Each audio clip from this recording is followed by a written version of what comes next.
ধানের শীষ নিয়ে টানা হেচড়া কেন? পাটোয়ারির মন্তব্যের জেরে প্রশ্ন মির্জা ফখরুলের। 15 অক্টোবর জুলাই সনদ ঘোষণা সিদ্ধান্তকে স্বাগত বিএনপির। আমরা যে কথা বলে যাই যে তোমাদেরকে এই মার্কা দেওয়া যাবে না, তাহলে অযথা বিএনপির ধানের শীষকে নিয়ে টানাটানি কেন? ইসরায়েলে আটক শহীদুল আলমকে আজই নেওয়া হতে পারে আঙ্কারায়। তুরস্কের মাধ্যমে দেশে ফেরানোর চেষ্টা করছে অন্তর্বর্তী সরকার। বিশ্বে ডেঙ্গু আক্রান্তের 7ম হলেও মৃত্যু হারে শীর্ষে বাংলাদেশ। শহর কেন্দ্রিক পরীক্ষা আর চিকিৎসাই কারণ বলছেন বিশেষজ্ঞরা। রাজধানীর বাজারে 80 টাকার নিচে মিলছে না কোনো সবজি। নাগালে আসেনি কাঁচামরিচের দর, মাছের বাজারেও অস্বস্তি। এবং সমর্থকদের পর বাংলাদেশ দলের অধিনায়কের কাঠগড়ায় ক্যাবরেরা। শুরুর একাদশে না খেলানোর সিদ্ধান্তকে ভুল বললেন জামাল ভুঁইয়া।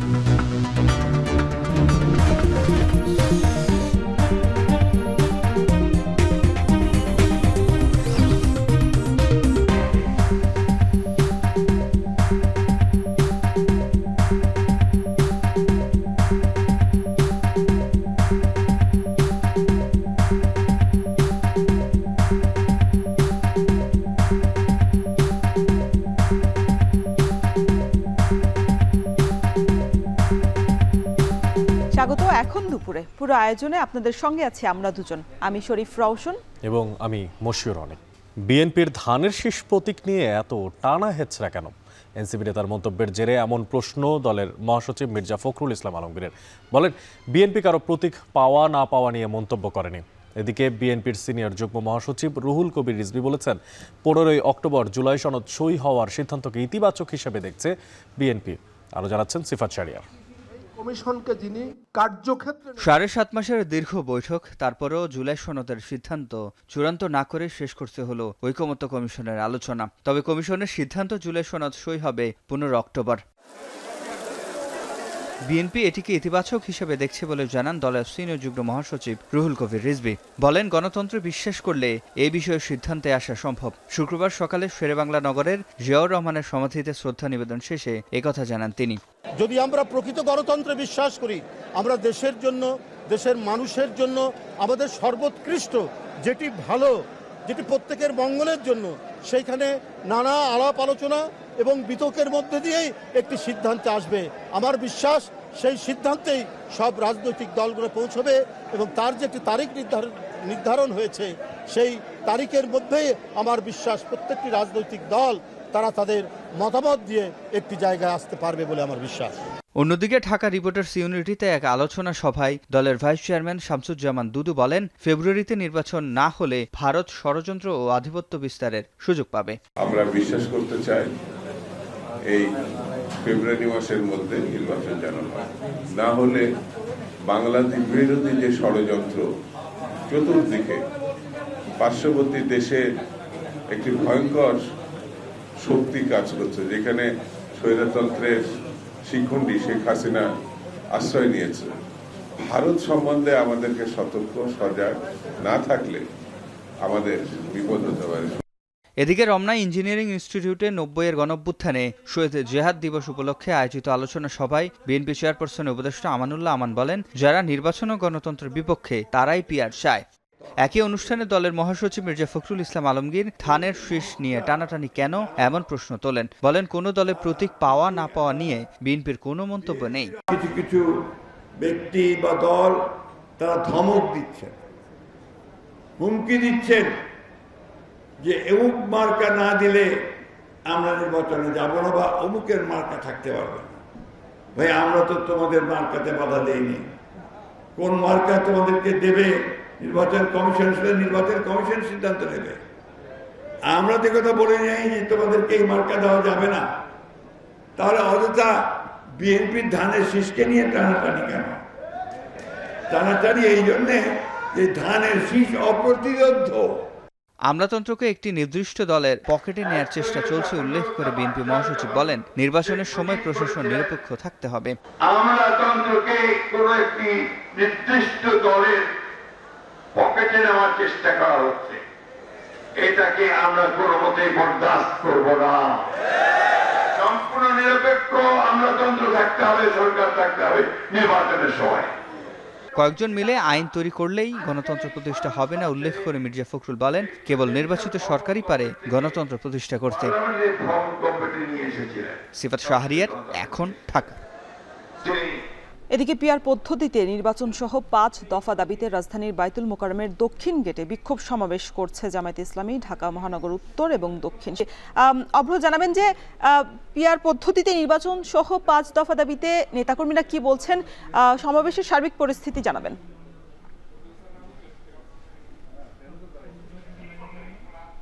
যে জাতীয় মসজিদ বাইতুল মোকাররমের ঠিক দক্ষিণ গেটে কিন্তু হচ্ছে গণমিছিল এবং তার সাথে সাথে কিন্তু এখান থেকে যে সমাবেশ সেখানে কিন্তু হচ্ছে ৫ দফা দাবিতে এখানে জামায়াত ইসলামের পক্ষ থেকে যে দক্ষিণ এবং উত্তর ঢাকা মহানগরী আছে তাদের পক্ষ থেকে কিন্তু হচ্ছে এই সমাবেশের আয়োজন করেছে এবং এখান থেকে কিন্তু বলা হচ্ছে যে পিআর পদ্ধতিতে নির্বাচন উভয় পক্ষে এবং তার সাথে সাথে আগামী যেই নির্বাচন সেটি হতে হবে অবশ্যই জাতীয় জুলাই সনদের ভিত্তিতে। তার পাশাপাশি কিন্তু আগামী নির্বাচন যেন লেভেল প্লেইং ফিল্ড নিশ্চিত করা হয় সেই জন্য কিন্তু হচ্ছে এখানে বক্তব্য দিয়েছেন নানা বক্তারা। তার পাশাপাশি কিন্তু এই মুহূর্তে কথা বলা শুরু করছেন যিনি কিনা হচ্ছে প্রধান অতিথি জনাব মিয়া গোলাম পরোয়ার, সেক্রেটারি জেনারেল। তিনি কিন্তু হচ্ছে এই যে ৫ দফা সেই ৫ দফার সাথে কিন্তু হচ্ছে ঐক্যমত পোষণ করে বিগত অনেক সময় জুড়েই কিন্তু তাদের বক্তব্য আমরা শুনেছি এবং বলেছেন। ঐক্যমত্য কমিশনে উপস্থিত হতেও আমরা তাকে লক্ষ্য করেছি।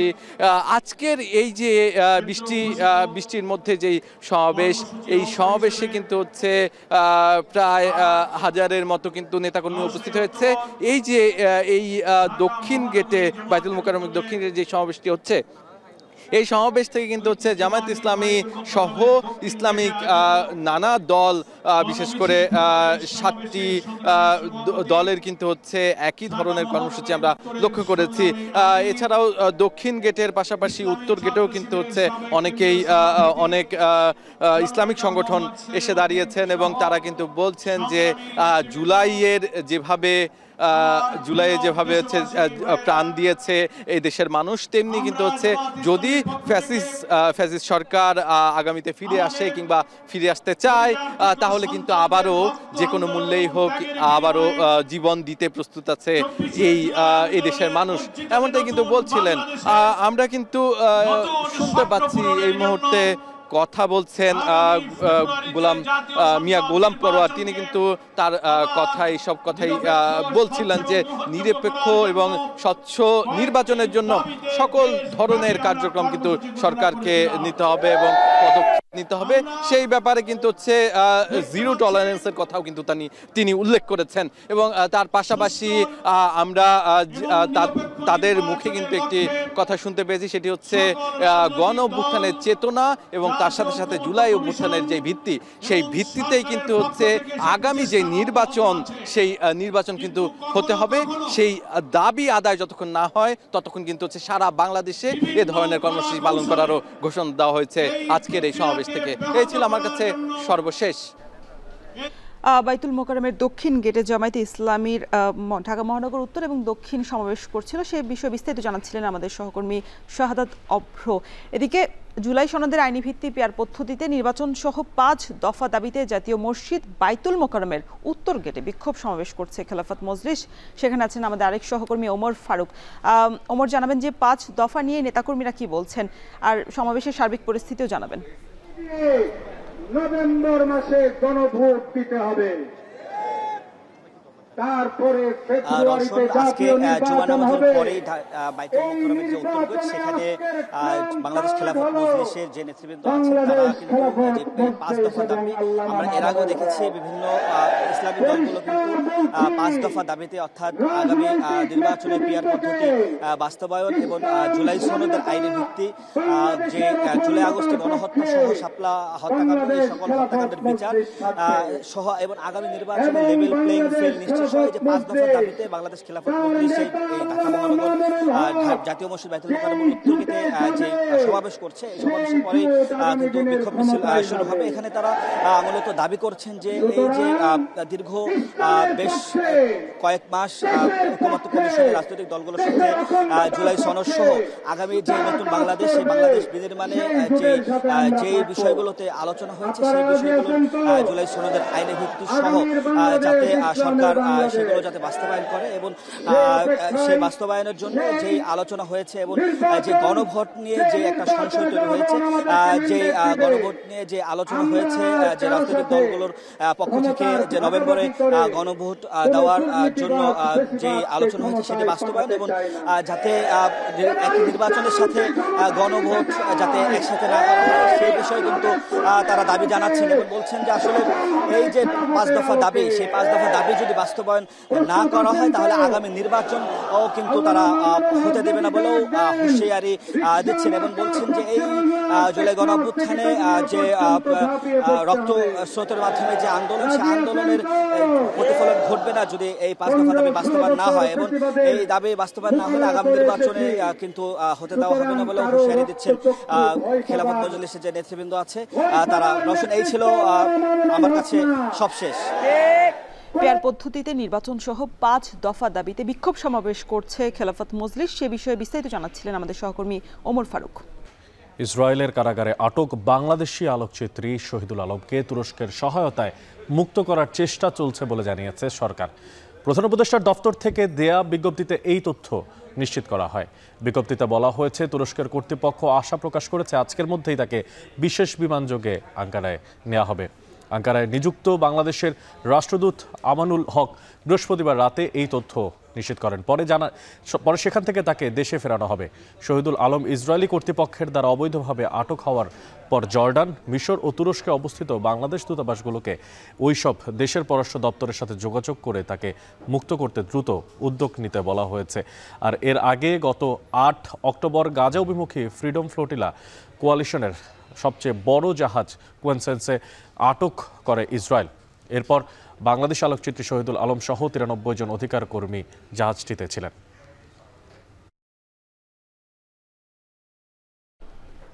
সপ্তাহের ব্যবধানে নিত্য প্রয়োজনীয় পণ্যের দাম কমলেও রাজধানীর কাঁচাবাজারে সাধারণ ক্রেতাদের হাতের নাগালে নেই সবজি।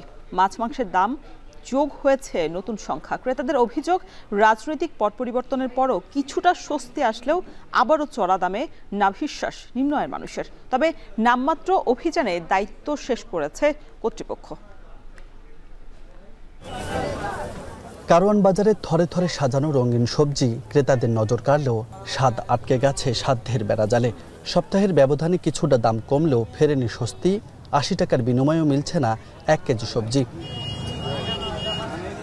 রাজধানীর বেশ কয়েকটি বাজার ঘুরে দেখা গেছে আলু ও ঢেঁড়স 20 ও 40 টাকায় পাওয়া গেলেও বেগুনের কেজি 130 থেকে 150 টাকা, টমেটো বেগুনের মতোই 130 থেকে 140 টাকা, পটল 80 থেকে 120 টাকা, শসা 100 টাকা, গাজরের কেজি 120 টাকা। তবে আমদানি করা গাজরের দাম আরও বেশি। এদিকে শীতের সবজি শিম বাজারে আসলেও দাম বেশি। কেজি প্রতি বিক্রি হচ্ছে 170 থেকে 180 টাকা দরে, বটবটি 90 টাকা কেজি। তবে পেঁয়াজ, রসুন, মশলা ও মুদি দোকানের প্রায় সব পণ্যের দাম অপরিবর্তিত রয়েছে। অন্যদিকে সিংহাসন থেকে নামলেও মরিচ এখনও আছে দাম্ভিকতা নিয়ে। গত সপ্তাহের দাম 400 টাকা থেকে নেমে 180 থেকে 200 টাকা কেজি দরে বিক্রি হচ্ছে। তবে ধাপে ধাপে বাড়ছে মাছের দাম। একদিনের ব্যবধানে প্রকারভেদে কেজি প্রতি মাছের দাম বেড়েছে 150 থেকে 200 টাকা পর্যন্ত। মুরগির দামও বেড়েছে কেজিতে 10 থেকে 20 টাকা। 80 টাকার নিচে আপনি কোনো সবজিই নাই। ইভেন যদি লেবু কিনতে চান সেটাও 50 টাকা 60 টাকা হালি। আজকে লাল শাক 30 টাকা একাটি। উচ্চবিত্ত তাদের কোনো সমস্যা নেই, মধ্যবিত্ত নিম্ন মধ্যবিত্তের জন্য একটু হাহাকার অবস্থা। গত সপ্তাহে 15 দিন আগে পাঙ্গাস মাছ কিনলাম 160 টাকা কেজি, আজকে এই পাঙ্গাস কিনলাম 220 টাকা। শীতের শুরুতে এটার দাম বেশি হবে স্বাভাবিক, কিন্তু এত বেশি এটা যারা খেটে খাওয়া মানুষ, আমরা চাকরিজীবী মানুষ, যারা দিনমজুর আছে তাদের জন্য আসলে নাভিশ্বাস হয়ে যাচ্ছে। আগে তো সিন্ডিকেট ছিল, আওয়ামী লীগের 200টা সিন্ডিকেট করছে, এখন কারা সিন্ডিকেট করতেছে। বিক্রেতারা বলছেন স্বাভাবিক আছে দাম, তবে বৃষ্টির কারণে কিছুটা বেড়েছে। এই জীবনে আলু 20 টাকা এসে খাইতেছে, এরপর কইব না দাম বেশি করবো। এরকম আসবো তো এরকমই আপনি বিক্রি হইব, যদি বেশি আসে দাম আপনার সবজি বেশি থাকলে দামগুলো কম থাকে। স্বাদ ও সাধ্যের যুদ্ধে বারবার সাধারণ মানুষ হেরে গেলেও ভ্রুক্ষেপহীন কর্তৃপক্ষ নামমাত্র অভিযান ও তদারকি দিয়ে দায়িত্ব শেষ করলেও কয়েক দশকেও নিরাপদ করা যায়নি নিত্য প্রয়োজনীয় পণ্যের আমদানি সড়ক। এতে চাঁদাবাজি, সিন্ডিকেট ও ব্যবসায়ীদের নির্মমতায় পুষ্টি নিরাপত্তা নিয়ে শঙ্কিত ক্রেতাদের পরিবার। রাজু আহমেদ, এখন, ঢাকা। এদিকটায় যেমনটা দেখছিলেন, রাজধানীর ভেতরে সব ধরনের শাকসবজির দাম কিন্তু বেশ কিছুটা বেড়েছে। বিশেষ করে অস্থিতিশীল হয়ে আছে কাঁচামরিচের দাম সহ অন্যান্য বাজার। এবং রাজধানীর বাইরের হিসাবটাও যদি আমরা একটু খেয়াল করার চেষ্টা করি, তখনও দেখা যাবে যে আসলে সারা দেশে বেশিরভাগ সবজি বিক্রি হচ্ছে এখনও বাড়তি দামে। আর শীতকালীন প্রতি কেজি সবজি কিনতে গুনতে হচ্ছে 100 টাকার ওপরে। এই যে সবজি কিনতে বেশি দামে বিক্রি করছে, সবজি বেশি দামে বিক্রি করা হচ্ছে, এর পেছনে কিন্তু বৃষ্টিকেও দায়ী করছেন অনেকেই। আর এছাড়া এখনও সহনীয় হয়নি মরিচের দাম। সরবরাহ কম থাকার কারণেই বেড়েছে সব ধরনের চাষের মাছের দামটাও। বিস্তারিত তথ্যপত্র যা কিছু আছে দেখবেন আমাদের কাছে থাকা এক প্রতিবেদনে। সাপ্তাহিক ছুটির দিনে সকাল থেকে দেশের বিভিন্ন বাজারে বাড়তে থাকে ক্রেতা সমাগম, সেই সঙ্গে বেড়েছে সবজির সরবরাহ, তবে তার প্রভাব নেই দামে। সৈয়দপুরের সবজির বাজারে ক্রেতার সঙ্গে পাল্লা দিয়ে বেড়েছে সবজির সরবরাহ। তারপরেও বেগুন, ঢেঁড়স, পটল সহ বেশিরভাগ সবজি বিক্রি হচ্ছে 60 থেকে 80 টাকায়। আর শীতের সবজি টমেটো ও শিম বিক্রি হচ্ছে 150 টাকা কেজি দরে, যাতে হিমশিম অবস্থা ক্রেতাদের। এর আগে যেমন দাম ছিল সেই তুলনায় এখন বেশি মনে হচ্ছে। পটল দাম বাড়ে গেছে, ভেন্ডির দাম বাড়ে গেছে, বেগুনের দাম বাড়ছে, তাই না? তবে আমরা আশাবাদী সামনে শীতকালে হয়তো দাম কমবে আর কি। তুলনামূলক অন্যান্য দিনের তুলনায় 5 টাকা থেকে 10 টাকা বেশি থাকে। একই চিত্র সিলেটের বাজারেও। পাইকারি বাজারে 160 টাকায় কাঁচামরিচ বিক্রি হলেও হাত ঘুরে তা খুচরা বাজারে বিক্রি হচ্ছে 400 টাকায়। আর শিম কিনতে গুনতে হচ্ছে 180 টাকা। এছাড়া বেগুন, ঝিঙ্গা সহ বেশিরভাগ সবজির দাম 80 থেকে 100 টাকার ঘরে। সরবরাহ কমের অজুহাতে বাড়তি দামে সবজি বিক্রি হচ্ছে নেত্রকোনার বাজারেও। সবজির দাম নিয়ন্ত্রণে আছে। কিছুদিন আগে কাঁচামরিচের বাজার ছিল 400 টাকা কেজি, 300 টাকা কেজি। এখন বর্তমানে কাঁচামরিচ আছে 140 টাকা কেজি। 80 টাকার নিচে কোনো সবজি নাই, উৎপাদন কম, যার কারণে দাম বেশি। এখন যে শাকসবজির দর এই চড়া দাম, মোটামুটি যদি নিয়ন্ত্রণে আসতে আমার সময় লাগবে, আর না আসলে আমাদের কিনতে গিয়ে খুব কষ্ট হইতেছে। সবজির বাজার ঘুরে ক্রেতা যখন মাছের বাজারে, স্বস্তি নেই সেখানেও। সপ্তাহের ব্যবধানে ময়মনসিংহের বাজারে 30 থেকে 40 টাকা বেড়ে বিক্রি হচ্ছে সব ধরনের চাষের মাছ। 1 কেজি ওজনের রুই কাতল বিক্রি হচ্ছে 450 থেকে 500 টাকায়। উৎপাদন খরচ ও পরিবহন ব্যয় বাড়ায় দাম বাড়তি বলছেন বিক্রেতারা। বাংলা মাছ বর্তমানে পাওয়া যাচ্ছে না, এত ক্রাইসিস। সবগুলো আরো 20 টাকা 30 টাকা দাম বেড়ে গেছে, দাম বেড়ে গেছে। আর বৃষ্টি হলে তার বেশি দাম বেড়ে যায়। নিত্যদিনে যে খাবারের যে দামটা বাড়ছে বাজেটে মিলে না, কামাই অনুযায়ী সংসারে সবসময় হিমশিম খায়। দাম বেশি হয়, খাদ্যটা একটু বেশি হয়, এই জন্য মাছ কম হয়, এই জন্য কিন্তু বেশি দাম, পাইকার বেশি। ইলিশ মাছ নাই, এই জন্য মাছটির দাম বেশি। আমদানির প্রভাবে নওগাঁর বাজারে কমেছে চালের দাম। 2 সপ্তাহের ব্যবধানে 2 থেকে 3 টাকা কমে বিক্রি হচ্ছে সব ধরনের চাল। নাজমুস সাকিব, সামি, এখন। যেসব ব্যবসায়ী কারসাজি করে ডিমের দাম বাড়ায় তাদের বিরুদ্ধে কঠোর হুঁশিয়ারি দিলেন মৎস্য এবং প্রাণী সম্পদ উপদেষ্টা ফরিদ আক্তার। শুক্রবার বিশ্ব ডিম দিবস উপলক্ষে এক অনুষ্ঠানে তিনি আরও বলেন, সবসময় কারসাজির কারণেই ডিমের দাম বৃদ্ধি পায় না, চাহিদা এবং মৌসুম অনুযায়ী ডিমের দাম বাড়ে কমে। সারা বছরের ডিমের উৎপাদনের একটা ফোরকাস্টিং করতে হবে এবং কি দামেরও ফোরকাস্টিং করতে হবে। মার্কেটের নজরদারিটা এটা আমাদেরকে বাড়াতে হবে, কারণ এই জায়গায় খামারিও উপকৃত হচ্ছে না, খামারিও ক্ষতিগ্রস্ত। এমন যদি হতো যে খামারি বেশি দাম পাচ্ছে আর কনজিউমার বেশি দাম দিচ্ছে, তাহলে একটা অন্য ব্যাপার হতো। কিন্তু কনজিউমার বেশি দাম দিচ্ছে, খামারের দাম বেশি পাচ্ছে না, মাঝখানে কয়েকটা হাত কোনো ইনভেস্ট না করে শুধু পর্যন্ত যাওয়ার মধ্যে কয়েক হাত বদল হয়ে যায়। এই যে জায়গাগুলো, এইগুলোকে অবশ্যই কঠোর হাতে দমন করতে হবে। বিশ্বে আক্রান্তের হারে 7ম অবস্থানে থেকেও মৃত্যুহার সর্বোচ্চ বাংলাদেশে। ডেঙ্গু নিয়ে অবহেলার কারণেই মৃত্যুহার বেশি বলে মনে করছে স্বাস্থ্য অধিদপ্তর।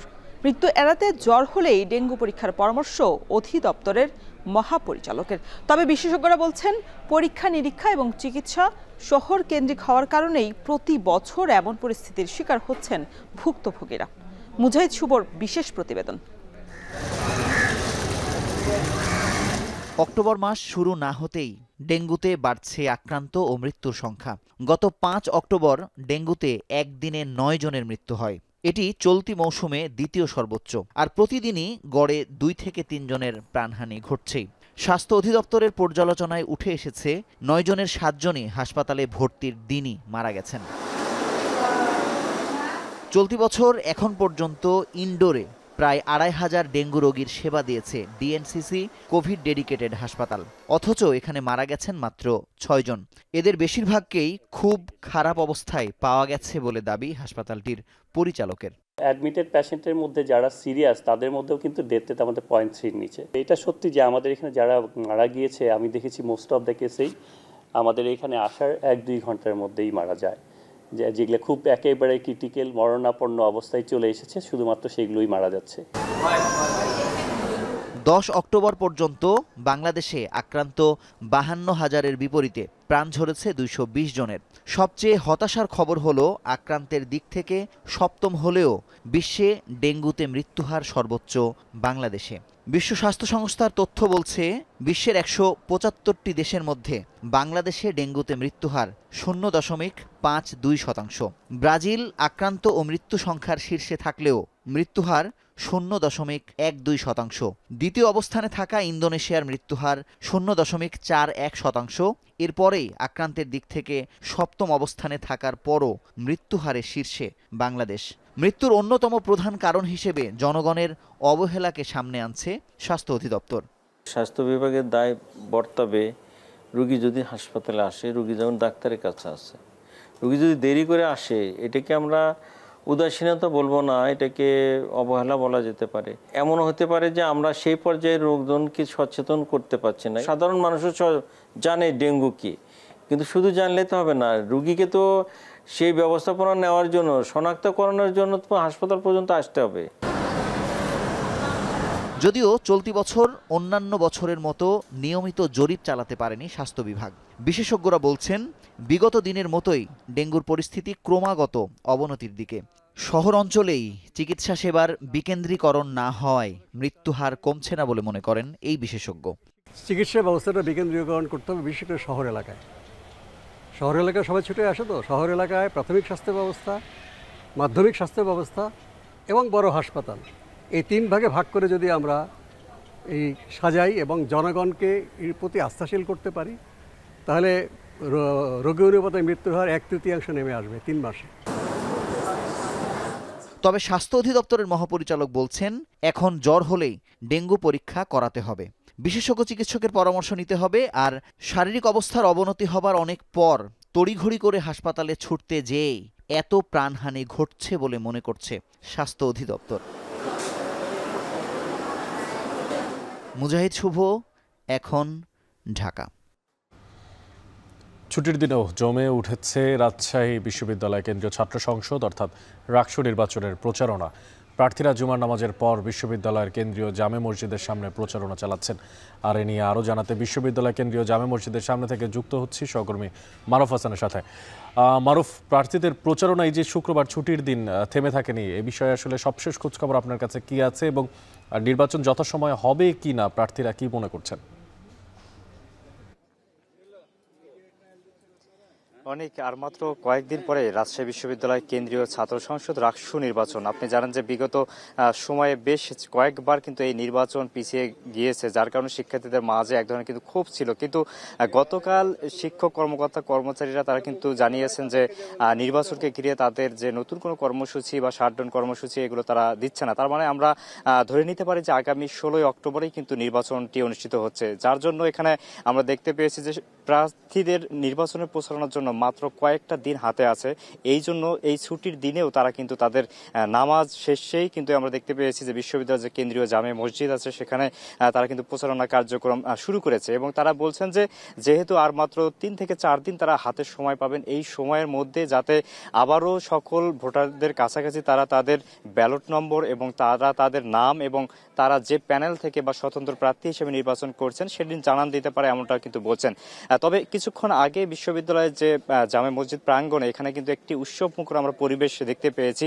বিভিন্ন প্যানেলের প্রার্থী, ছাত্র শিবির এবং ছাত্র দল এবং স্বতন্ত্র প্রার্থী সহ অন্যান্য যেসব প্রার্থীরা আছেন তারা কিন্তু সবাই এখানে একটি অংশগ্রহণমূলক নির্বাচনের দাবিও কিন্তু করলেন এবং তারা যে উৎসবটা এখানে বিরাজ করলেন এবং বললেন যে আগামী রাকসু নির্বাচন যাতে এই রকম পরিবেশ বিরাজ করে এবং যেই প্রার্থী নির্বাচিত হোক না কেন সে যেন শিক্ষার্থী বান্ধব বা শিক্ষার্থীদের অধিকার নিয়ে কাজ করে, এমনটাই কিন্তু তারাও বলছেন। এবং যারা হেরে যাবেন তারাও কিন্তু বলছেন যে জয়ী হবে তাকে সর্বোচ্চ যে সাপোর্ট তারা কিন্তু সেটি দিয়ে যাবেন, এমনটা কিন্তু বলছেন। এরপরে তারা নামাজ শেষেই বিশ্ববিদ্যালয়ের যে আবাসিক হলগুলো আছে, 17টি আবাসিক হল, মেয়েদের 6টি এবং ছেলেদের 11টি আবাসিক হল, সেগুলোতে তারা তাদের প্রচারণা কার্যক্রম চালাবেন। পাশাপাশি বিশ্ববিদ্যালয়ের আশেপাশে যে জায়গাগুলোতে শিক্ষার্থীরা অবস্থান করেন, মেসগুলোতে, সেগুলোতে তারা তাদের প্রচারণা কার্যক্রম চালাবেন। বিশ্ববিদ্যালয়ের রাকসু নির্বাচনের প্রচারণা কার্যক্রমে তাদের যে জায়গাটি তারা কিন্তু সম্পূর্ণভাবে প্রস্তুত রয়েছেন এবং আগামী 16 অক্টোবরেই রাকসু নির্বাচন সম্পন্ন করবেন এবং তারা অনেকেই এখান থেকে নেতৃত্বে আসবেন, রাকসু নির্বাচনের নেতৃত্বে সেই জায়গাটি কিন্তু তারা ধরে রাখার জন্য শেষ মুহূর্তে তারা ছুটির দিনও তাদের প্রচারণা কার্যক্রম চালাচ্ছেন। বিশ্ববিদ্যালয়ের বিভিন্ন প্রাঙ্গণে আমরা দেখতে পেয়েছি যে বিভিন্ন জায়গায় তারা কিন্তু দাঁড়িয়ে থেকে শিক্ষার্থীদের লিফলেট বিতরণ করছেন, পাশাপাশি তাদেরকে ভোটের নম্বর, ব্যালট নম্বর সব কিন্তু বলছেন। অনেক রাজশাহী বিশ্ববিদ্যালয়ের ছুটির দিনে আমাদের কাছে এই ছিল প্রচারণার সবশেষ তথ্য। এবার চলে যেতে চাই চট্টগ্রাম বিশ্ববিদ্যালয়ে, সেখানেও চাকসু নির্বাচনে ছুটির দিনের প্রচারণা চলছে। চলে যাবো শোয়েব রহমানের কাছে। শোয়েব, জানতে চাই আসলে এই যে প্রচারণায় প্রার্থীদের উপস্থিতি আজ কেমন দেখতে পাচ্ছেন?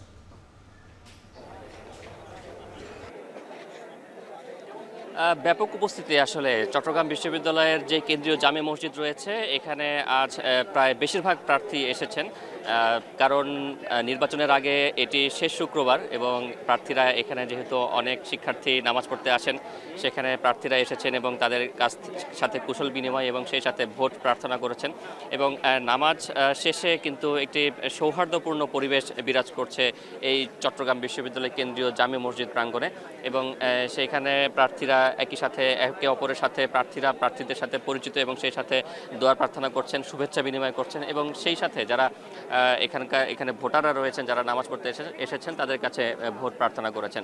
এবং যেহেতু আজ শুক্রবার ছুটির দিন, সকাল থেকেই শিক্ষার্থীরা নিজেদের ব্যক্তিগত কাজে তারা ব্যস্ত ছিলেন এবং এর পরের এই নামাজের পর থেকে মূলত তারা আনুষ্ঠানিকভাবে তাদের যেই প্রচারণা সেটি তারা শুরু করবেন। সেই কার্যক্রমটি মূলত মসজিদ থেকেই শুরু হলো। মসজিদে আমরা দেখতে পেয়েছি যে ছাত্রদলের জিএস প্রার্থী, ছাত্র শিবির সমর্থিত জিএস প্রার্থী এবং একই সাথে বিভিন্ন প্যানেল থেকে জিএস প্রার্থী সহ ভিপি প্রার্থী যারা রয়েছেন এবং অন্যান্য পদে যারা নির্বাচন করছেন তারা কিন্তু এসেছেন এবং যারা প্রার্থী হয়েছেন তাদের সাথে অনেক ভোটার ছবি তুলছেন, তাদের সাথে কোলাকুলি করছেন এবং তাদের সাথে যেই স্মৃতিটুকু সেটি কিন্তু তারা ফ্রেমবন্দি করে রাখছেন। তার অন্যতম কারণ হলো আসলে দীর্ঘ প্রায় 36 বছর পরে এই চাকসু নির্বাচন হতে যাচ্ছে, সেই নির্বাচনটিকে ঘিরে এক ধরনের উৎসবমুখর পরিবেশ তৈরি হয়েছে, যে কারণে নির্বাচনের প্রতিটি মুহূর্তেই কিন্তু শিক্ষার্থীরা আসলে ফ্রেমবন্দি করে রাখতে চাচ্ছেন স্মৃতি হিসেবে। তাদের যে লিফলেট বা পোস্টার যেগুলো তারা ছাপিয়েছেন, লিফলেট যেগুলো ছাপিয়েছেন সেই লিফলেটগুলো কিন্তু তারা সংগ্রহ করে রাখছেন, কারণ এগুলোই কিন্তু তাদের স্মৃতি। ছাত্র জীবনে চট্টগ্রাম বিশ্ববিদ্যালয়ে গেল 36 বছরে অনেক শিক্ষার্থী পড়াশোনা করেছেন, পড়াশোনা করে পাশ করে বের হয়ে গেছেন, কিন্তু অনেকেই কিন্তু চাকসু নির্বাচন পাননি। তাই এইবার যারা নির্বাচনটি পেয়েছেন তারা কিন্তু সেই নির্বাচনের সবগুলো স্মৃতি তারা রাখতে চান। তেমন একটি উৎসবমুখর পরিবেশ কিন্তু আমরা ভোটারদের কাছ থেকেও দেখছি। তো সব কিছু মিলিয়ে জমজমাট একটি প্রচারণা চলছে। বিশেষ করে শুক্রবারের মতো ছুটির দিনগুলোতে আমরা দেখেছি যে মসজিদে নামাজের পাশাপাশি নামাজের পরে যে সকল জায়গাতে শিক্ষার্থীদের আড্ডা হয় সেই সকল আড্ডার জায়গাগুলোতে কিন্তু আসলে শিক্ষার্থীরা তাদের যে প্রচারণা সেই কার্যক্রমগুলো তারা চালাচ্ছেন। সহকর্মী শোয়েব রহমানের মাধ্যমে জানছিলাম চাকসু নির্বাচনের সবশেষ খবরাখবর। এর আগে রাকসু নির্বাচনের খোঁজ খবর রাখছিলাম সহকর্মী মারুফ হোসেনের মাধ্যমে। প্রায় 3 দিন পর খুলনার ঢাকি নদীর ভেঙে যাওয়া বাঁধ মেরামত করা হয়েছে, তবে এর মধ্যে তলিয়ে গেছে ৩,০০০ বিঘা জমির আমন ধান আর শত শত মাছের ক্ষেত আর পুকুর, যাতে ক্ষতির পরিমাণ দাঁড়িয়েছে শত কোটি টাকা। এছাড়া এখনও পানিবন্দী রয়েছেন প্রায় ২০,০০০ মানুষ। ক্ষতিগ্রস্ত বাঁধ মেরামতে রাতভর কাজ করেছে প্রশাসন ও স্থানীয়রা। ভোরে জোয়ারের পানি ঢোকার আগেই শেষ হয়েছে বেড়িবাঁধ বাঁধার কাজ, আর এতে আর নতুন করে পানি ঢুকবে না প্লাবিত গ্রামগুলোতে। তবে যে পানি প্রবেশ করেছে তা নামাতে বেগ পেতে হবে। গত মঙ্গলবার রাত 11:30টার দিকে ঢাকি নদীর পানির তোরে প্রায় ২০০ ফুট এলাকা জুড়ে ভেঙে যায় বাঁধটি, আর এতে তিলডাঙ্গা ইউনিয়নের বেশ কয়েকটি গ্রাম প্লাবিত হয়েছে। প্লাবিত এলাকাগুলোতে এখনও পানিবন্দী আছে অনেক মানুষ, আর এরই মধ্যে উপজেলা প্রশাসনের পক্ষ থেকে ১৬০ পরিবারের মাঝে শুকনো খাবার ও ১২০ পরিবারের মাঝে ত্রাণ সামগ্রী বিতরণও করা হয়েছে। এরই মধ্যে ক্ষতিগ্রস্তদের তালিকা তৈরি করে সহায়তা প্রদান করা হবে বলে জানিয়েছে জেলা প্রশাসন।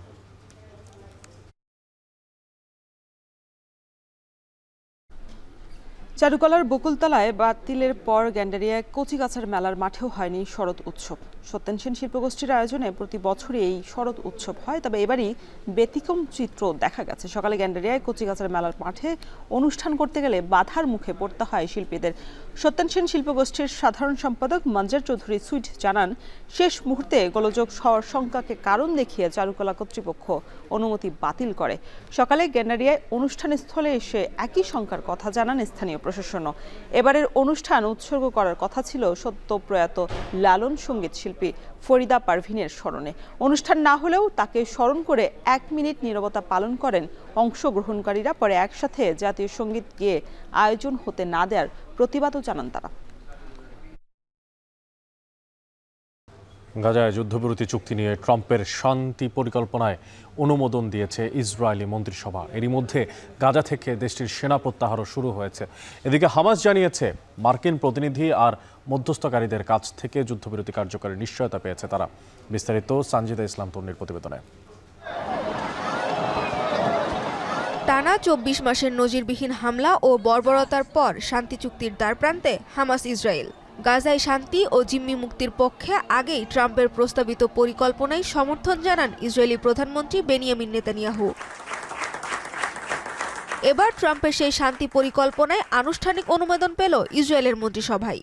স্থানীয় সময় বৃহস্পতিবার রাতে ইসরায়েলি মন্ত্রীদের সাথে বৈঠকে বসেন নেতানিয়াহু। বৈঠকে যুদ্ধ বন্ধে উদ্যোগ নেওয়ায় ট্রাম্পকে ধন্যবাদ জানান তিনি। আর বৈঠকের পর এক বিবৃতিতে ট্রাম্পের পরিকল্পনায় আনুষ্ঠানিক অনুমোদনের বিষয়টি জানায় প্রধানমন্ত্রীর কার্যালয়।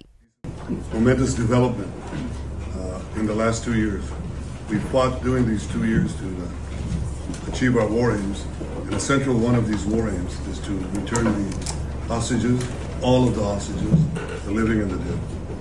And we're about to achieve that goal. We couldn't have achieved it without the extraordinary help of President Trump and his team, Steve Witkoff and Jared Kushner. They worked tirelessly with Ron and his team, our team. Israel সরকারের এক মুখপাত্র জানিয়েছে মন্ত্রিসভার বৈঠকের ২৪ ঘন্টার মধ্যে যুদ্ধবিরতি শুরু হবে আর ৭২ ঘন্টার মধ্যে বন্দীদের মুক্ত করা হবে। যুদ্ধবিরতি কার্যকরের বিষয়টি নিয়ে হোয়াইট হাউসে মার্কিন মন্ত্রীদের সাথে বৈঠক করেছেন ডোনাল্ড ট্রাম্পও। বৈঠকে ট্রাম্প বলেন, আগামী সোমবার মঙ্গলবারের মধ্যে বন্দীদের মুক্তি দেয়া হতে পারে।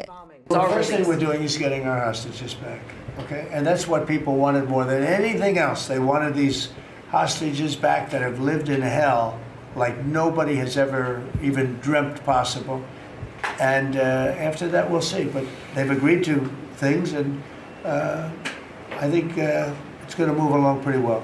এদিকে মার্কিন প্রতিনিধি আরব মধ্যস্থতাকারী ও তুরস্কের কাছ থেকে যুদ্ধবিরতি কার্যকরের নিশ্চয়তা পেয়েছে বলে জানিয়েছে ফিলিস্তিনের স্বাধীনতাকামী গোষ্ঠী হামাস। সংগঠনটির মধ্যস্থতাকারী দলের প্রধান জানিয়েছে মার্কিন প্রশাসন স্থায়ীভাবে যুদ্ধ শেষ করার নিশ্চয়তা দিয়েছে। التوصل لاتفاق لإنهاء الحرب والعدوان على شعبنا والبدء بتنفيذ وقف دائم لإطلاق النار وانسحاب قوات الاحتلال ودخول المساعدات وفتح معبر رفح في الاتجاهين. যুদ্ধবিরতি পরিস্থিতি পর্যবেক্ষণ ও সমর্থনের জন্য ইসরায়েলে ২০০ মার্কিন সেনা পাঠানো হচ্ছে বলে জানিয়েছে ট্রাম্প প্রশাসন।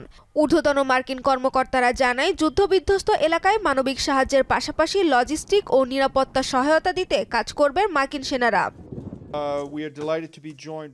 আর যুদ্ধবিরতি কার্যকরের প্রথম 60 দিনের মধ্যে গাজায় মানবিক সহায়তা বাড়ানোর পরিকল্পনা করছে জাতিসংঘ। মৌলিক খাদ্য চাহিদা মেটাতে 2 লাখ পরিবারকে খাদ্য চাহিদা পূরণ করতে নগদ অর্থ সাহায্য ও চিকিৎসা সেবা দেয়া হবে বলে জানিয়েছেন জাতিসংঘের সাহায্য প্রধান টম ফ্লেচার। সানজিদা ইসলাম তন্নি, এখন বিশ্ব। শেষ করছি এখন দুপুর। তার আগে শিরোনামগুলো আরো একবার।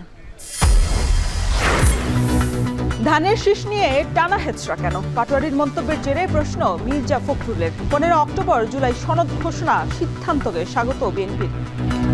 আমরা তো কথা বলে যাই যে তোমাদেরকে এই মার্কা দেওয়া যাবে না, তাহলে অযথা বিএনপির ধানের শীষকে নিয়ে টানাটানি কেন?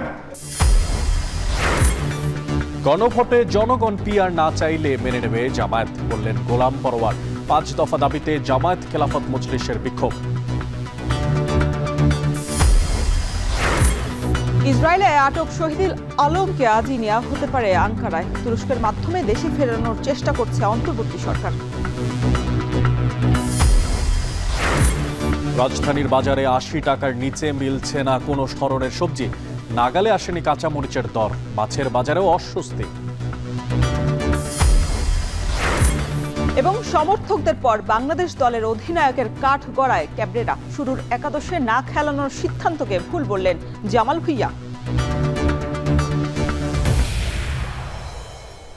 এই ছিল এখন দুপুরের আয়োজনে। এখন টেলিভিশন ওয়েবসাইটে দেখতে ভিজিট করুন www.ekhon.tv। এছাড়া এখন টেলিভিশন ফেসবুকে দেখতে ভিজিট করুন facebook.com/tv.ekhon এবং ইউটিউবে এখন টেলিভিশন দেখতে ভিজিট করুন youtube.com/c/ekhon tv।